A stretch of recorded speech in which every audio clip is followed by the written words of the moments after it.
फरवरी 2024 को साहेबपुर कमाल में यही वो घटना स्थल है जहां 30-35 वर्ष के एक युवक की निर्मम तरीके से हत्या कर दी गई थी। हत्यारों ने उसे ईंट पत्थर से कूच करके इतनी बेरहमी तरीके से उसको मौत के घाट उतार दिया था, जिसके बाद साहेबपुर कमाल पश्चिम पंचायत के ग्रामीणों में काफ़ी आक्रोश का माहौल व्याप्त हो गया था। इस आक्रोश की घटना के बाद मृतक के परिजनों ने धर्मवीर कुमार के डेड बॉडी को लेकर के NH 31 को जाम भी किया था। अभी हमारी टीम उस मृतक के आवास पर मौजूद है जिस जगह पर उसकी हत्या कर दी गई थी। उसके घर पर चढ़ करके कुछ मनबढ़ू किस्म के लोगों ने उसकी हत्या कर दी थी। उसके बाद वहाँ सड़क को जाम किया गया था। स्थानीय जनप्रतिनिधि और पुलिस प्रशासन के लोगों ने परिजनों को ये आश्वासित किया था कि मृतक के हत्यारों पर पुलिस विधिसम्मत कार्रवाई करेगी और उसको सलाखों के पीछे भेजने में कामयाब होगी। लेकिन घटनाक्रम में तब मोड़ आता है जब पुलिस की एक संदेहास्पद छवि इस घटनाक्रम में सामने आती है। हम उसके परिजनों से सारी जानकारी देंगे। उससे पहले यही वो जगह है, यही वो घर है जिस जगह पर 25 फरवरी को धर्मवीर कुमार, जो साहेबपुर कमाल पश्चिम पंचायत का निवासी था, उसको हत्यारों ने पीट करके निर्मम तरीके से, काफ़ी बेदर्दी तरीके से उसकी हत्या कर दी थी। हम चाहेंगे अपने कैमरामैन से कि वो उसके परिजनों को फोकस करें। यही वो घर है जहाँ 25 फरवरी को धर्मवीर कुमार की बहुत बुरी तरह से हत्या कर दी गई थी। और उसके बाद जब परिजनों को स्थानीय प्रशासन ने आश्वासित किया था कि उसको न्याय ज़रूर दिया जाएगा, लेकिन न्याय की बात तो दूर, एक नया मोड़ आ गया कि वही पुलिस जो इस घटनाक्रम में FIR दर्ज करती है, उसमें जिन हत्यारों का नाम दर्ज किया जाता है, उन हत्यारों को बचाने की भी कोशिश पुलिस कर रही है, जिसका खुलासा तब हुआ जब एक स्वतंत्र गवाह हमारे कैमरे पर आकर के कहते हैं कि पुलिस ने हमारा कोई बयान नहीं दर्ज किया। अपने नाम से स्वतंत्र गवाह के रूप में उस केस के डायरी में उस IO उस स्वतंत्र गवाह का नाम देते हैं और वह स्वतंत्र गवाह यह कहता दिखता है कि आज तक हमारे घर पर न तो पुलिस आई, न तो हमसे कोई पूछताछ की, और मेरे बयान के आधार पर हत्याकांड में शामिल जितने भी व्यक्ति थे उन सबों को बाइज्जत बरी करने की प्रक्रिया कर रही है। हमने आप इसके बाद मैंने उन स्वतंत्र गवाह तक भी हम पहुँचे।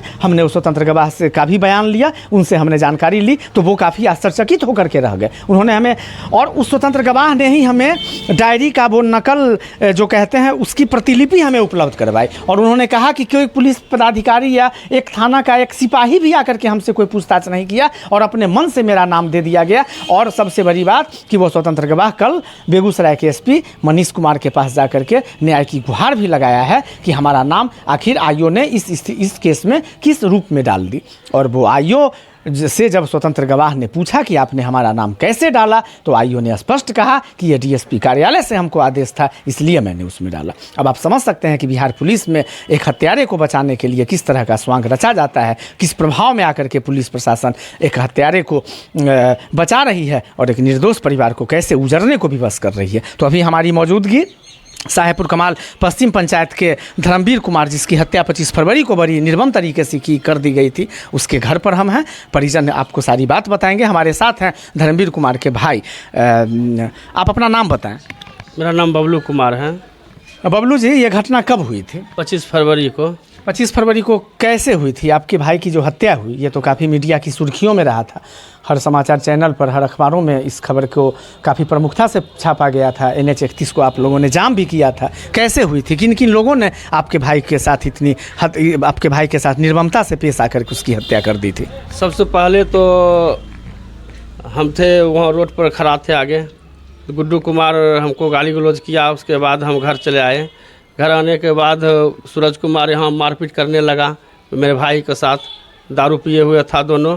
उसके बाद घर गया, घर से 15-20 की संख्या में आकर के मेरे भाई को मारा और हम लोग कुछ भागे, जितना संख्या था हम लोग भागे और मेरा भाई पकड़ा गया। एक धर्मवीर कुमार जिसकी बेरहमी से पिटाई की है, उसको मतलब बेगूसराय में इलाज के दौरान मौत हो गई है। एक राहुल कुमार है मेरा भाई, जिसको सर पर बहुत डंटा मारा है, बहुत जगह फटा हुआ है। उसकी इलाज बेगूसराय में किया गया सदर में। और पुलिस प्रशासन जो थाना प्रभारी थे, हम गए मिलने के लिए थाना प्रभारी से, तो थाना प्रभारी बोल रहे थे जाइए मास्टर साहब आपका ट्रू हो जाएगा, इसमें चिंता करने की कोई बात नहीं है। लेकिन जब हम डायरी निकाले, नकल निकाले, तो देखे उसमें मेन अभियुक्त को पुलिस बचाने की कोशिश कर रही है। आप इसको ऐसे समझें, इन्होंने अपने भाई को खोया है, ये माँ हैं, इन्होंने अपने बेटे को खोया है। और अगर हमारी इस वीडियो को अगर पुलिस के वरीय पदाधिकारी देख रहे हो तो इनकी पीड़ा को सहज समझ सकते हैं कि आज पुलिस वाले वर्दी की आड़ में कितना गुल खिलाते हैं और किस तरह से एक हत्यारे को बचाने के लिए उसके प्रभाव में आकर के वो कैसा कैसा काम करते हैं।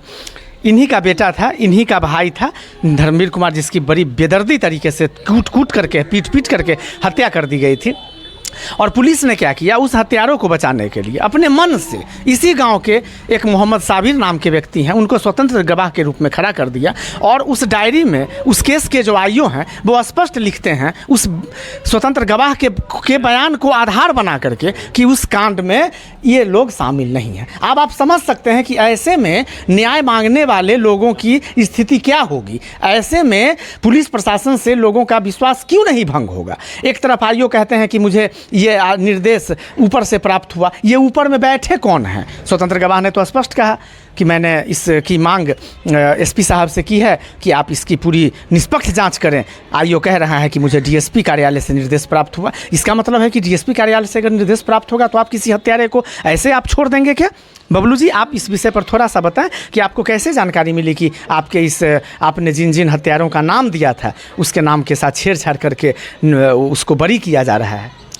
जब हम नकल निकाले कोर्ट से, डायरी का नकल निकाले, उसके बाद वो नकल में जब हम पढ़ना शुरू किए, मुंशी जी को दिखाए, पढ़ना अपना स्वतः अध्ययन किए, तो उसमें स्पष्ट लिखा हुआ है कि स्वतंत्र गवाह के बयान से ही उसको मतलब हत्यारे को बरी करने की साजिश रची जा रही है।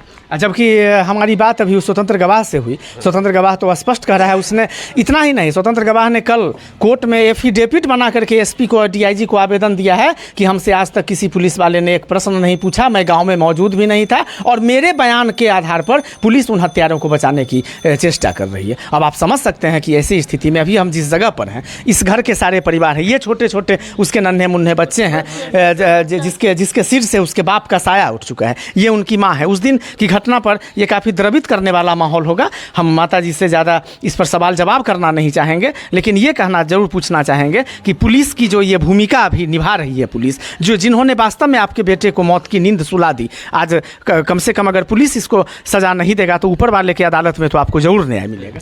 हाँ बाबू, हमरा बेटा को मार दिल के, हम गिर लिए, बजर लिए, कोई होश नहीं रहे। सब मिलकर अजीत पासवान, गुड्डू पासवान साहब सब मिलकर हमरा बेटा को मार दिल के।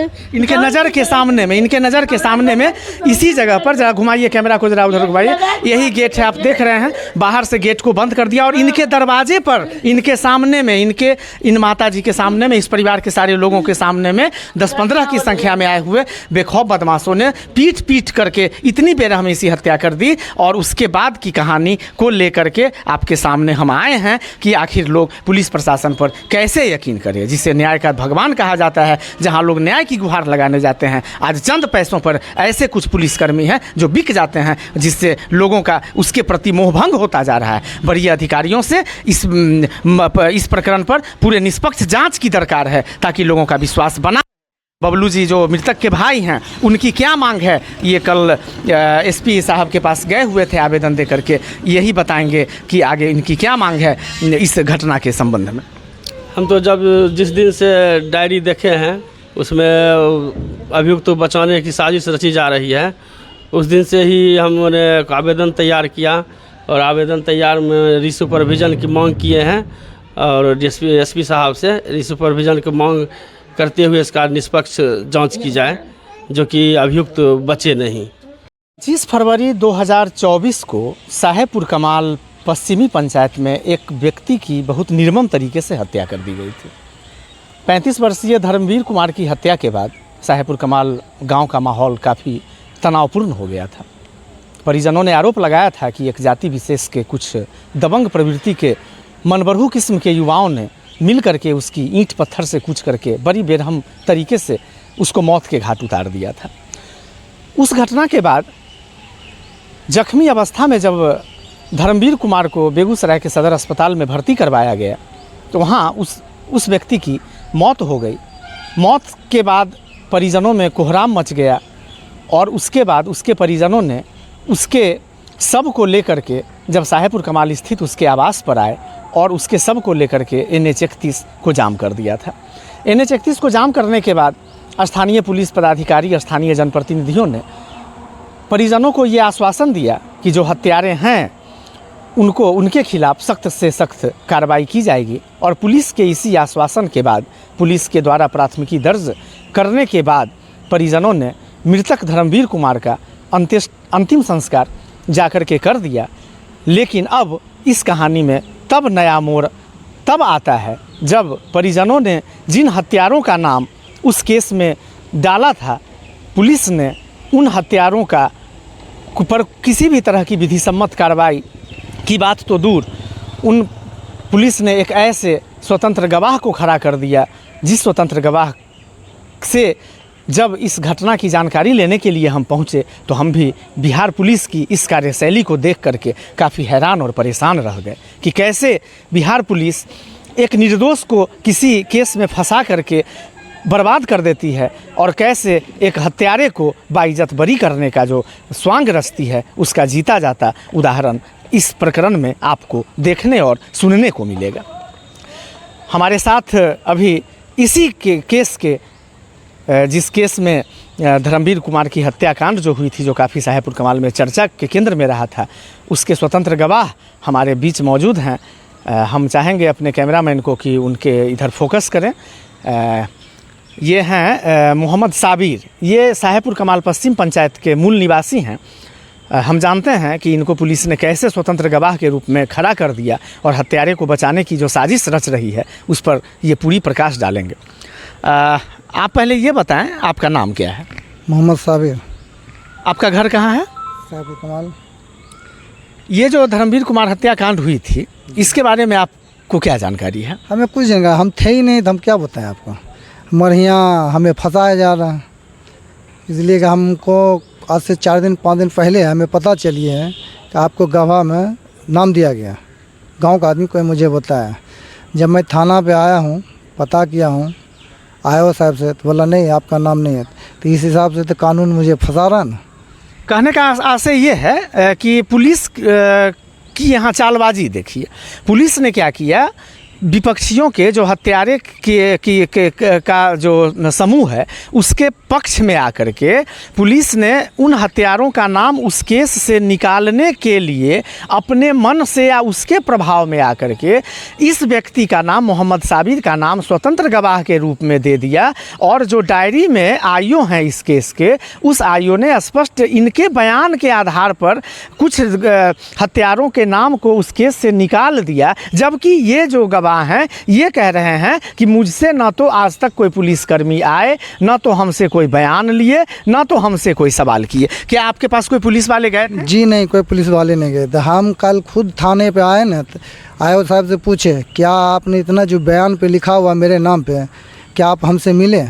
हम आपके सामने में थे, गवाह दिए थे। तो बोला नहीं हम आपको नहीं जानते। आईओ आपको, सुनिए, यहाँ आईओ कह रहे हैं कि मैं आपको नहीं जान रहा हूँ, लेकिन उस डायरी में उसी आईओ के सिग्नेचर के साथ जो न्यायालय में समर्पित होगा डायरी, उस डायरी में आईओ लिख रहे हैं कि घटनास्थल के दिन स्वतंत्र गवाह के रूप में मोहम्मद साबिर घटनास्थल पर मौजूद थे और इन लोगों ने इन लोगों को उस घटनास्थल पर नहीं देखा जिन लोगों का नाम प्राथमिकी में मृतक के परिजनों ने अंकित करवाया है। इससे तो स्पष्ट बू आती है कि पुलिस जो है विपक्षियों के प्रभाव में आकर के इस केस को खत्म करने की नीयत से हत्यारे को बचाने की साजिश रच करके एक ऐसे व्यक्ति को स्वतंत्र गवाह के रूप में खड़ा करती है जिस व्यक्ति का इस केस से कोई लेना देना नहीं है। ये व्यक्ति उस दिन घटनास्थल पर मौजूद भी नहीं था, इससे कोई पूछताछ भी नहीं किया और ये व्यक्ति इस बात को स्वीकार कर रहे हैं कि मुझे तो कोई जानकारी ही नहीं थी। तो फिर आपको पहली दफ़ा ये जानकारी कैसे मिली कि हमको स्वतंत्र गवाह के रूप में पुलिस ने बनाया? ऐसा है कि मुझे आज से 4-5 दिन पहले गाँव से कोई आदमी मुझे बताया, पूछा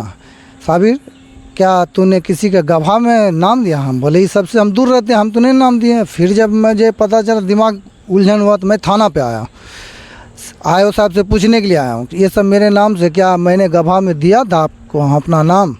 तो बोला नहीं। हम बोला आप हमको पहचानते हैं? तो बोला नहीं। तो हम बोले फिर गवाह ये पेपर कहाँ से बना? तो बोला ये मुझे डायरेक्ट SDO साहब यहाँ से, BDO साहब के यहाँ से आया, DSP साहब के यहाँ से आया। तो हम बोले तो हो गया किसी गरीब को फंसाने वाली बात। न हम आपको जानते हैं, न हम डीएसपी जानते हैं, न डीएसपी हमको पहचानता है। हाँ होता है कि सामने सामने फेस टू फेस गवाह दे, या हम किसी को बोले हो हाँ मेरा नाम दे दो। अरे नाम देने वाले की भी बात होती है कि हाँ चलो आप हमसे पूछे तो कोई बात, हमसे कुछ नहीं जानते। झमेला हुई कैसे हुई नहीं हुई, हम स्पॉट पे थे ही नहीं, हम यहाँ है ही नहीं अपने गांव में। इससे तो स्पष्ट पता चलता है कि पुलिस की इसमें क्या भूमिका है। इससे तो आप स्पष्ट समझ सकते हैं। आईओ एक तरफ कह रहे हैं कि हमें इसकी कोई जानकारी नहीं है, लेकिन उनके हस्ताक्षर से केस के डायरी में जो हस्ताक्षर है केस में उनमें उनका हस्ताक्षर है। और आईओ स्वतंत्र गवाह को कह रहे हैं ये तो ऊपर से डीएसपी ऑफिस के से हमको आया और हमने इनके नाम के आधार पर इस केस में इन लोगों को मैंने बरी किया है। तो आप इसी से अंदाज़ा लगाया जा सकता है कि बिहार पुलिस में भ्रष्टाचार किस हद तक व्याप्त है कि जिसको मन हो उसको नाम में फंसा दो, जिसको मन हो उसके जीवन को बर्बाद कर दो या किसी के जीवन को संवार दो। तो जब मोहम्मद साबिर के साथ जब पुलिस ने ये साजिश रची हत्यारे को इस केस से बाइज्जत बरी करवाने की जो पुलिस साजिश रची है, इसका तो खुलासा हो गया है। अब देखना है कि जैसा कि ये स्वतंत्र गवाह बता रहे थे कि इस केस के आईओ ने इन्हें स्पष्ट कहा कि मुझे जैसा निर्देश डीएसपी ऑफिस से प्राप्त हुआ मैंने उस आधार पर मैंने आपका नाम दिया है। तो आप इस न्याय लेने के लिए, क्योंकि आप इस केस में हैं नहीं कहीं, लेकिन आपका नाम इसमें पुलिस ने अपने मन से आपको स्वतंत्र गवाह के रूप में डाल दिया और हत्यारे को बचाने की जो कोशिश कर रही है पुलिस, तो आप क्या इसके वरीय पदाधिकारियों से जाकर के आपने अपना गुहार लगाया है? हाँ जी, हाँ गए, हम डीएसपी ऑफिस गए, हम दरख्वास्त लिख के दिए हैं। हम बोले सर हम इसमें जानते ही नहीं कुछ। आप एसपी साहब के पास गए थे आवेदन लेकर? हाँ आवेदन लिख गए हैं। आपने एसपी से क्या गुहार लगाया है? हमने सर इस समय हमने जानते मेरा नाम कट जाना चाहिए, हम गरीब आदमी हैं, मर जाएंगे ऐसे में। एसपी साहब बोले हैं ठीक है हो जाएगा, टेंशन नहीं लो। हम लोग टेंशन, गरीब आदमी है, टेंशन तो लेना ही है। मतलब पुलिस जो है सो जानबूझकर बिना कुछ सोचे समझे आपका नाम दे दिया। हाँ ये बात बोलेगी तो बोला हो सकता है, हम बोले हो सकता है नहीं सर मेरे पास कागज है, बोल लीजिए देख लीजिए। उसमें बोला समझ लीजिए सब पुलिस बगैर पूछे हुए हमसे, कोई कहीं पर पूछताछ नहीं है। जिला से लेके अपने गांव तक कोई पुलिस वाले हमसे कांटेक्ट में नहीं है। अब बताइए इससे बड़ी बात क्या हो सकती है कि इतनी बड़ी निर्मम हत्या में, हत्याकांड में शामिल हत्यारों को बचाने के लिए पुलिस ने कैसी साजिश रचती है कि वह अपने मन से किसी का नाम दे देती है और उस बयान में इनके बयान से कहवा रही है कि वो व्यक्ति घटनास्थल पर मौजूद नहीं था। अब देखना है कि ये जब बेगूसराय एसपी कुमार मनीष के पास गए हैं न्याय की गुहार लगाने के लिए, तो अब एसपी साहब इनको क्या न्याय देते हैं। जैसा अपडेट आएगा मैं अपने दर्शकों को इस घटनाकांड से जुड़ी एक एक चीज की जानकारी अपडेट देता रहूंगा।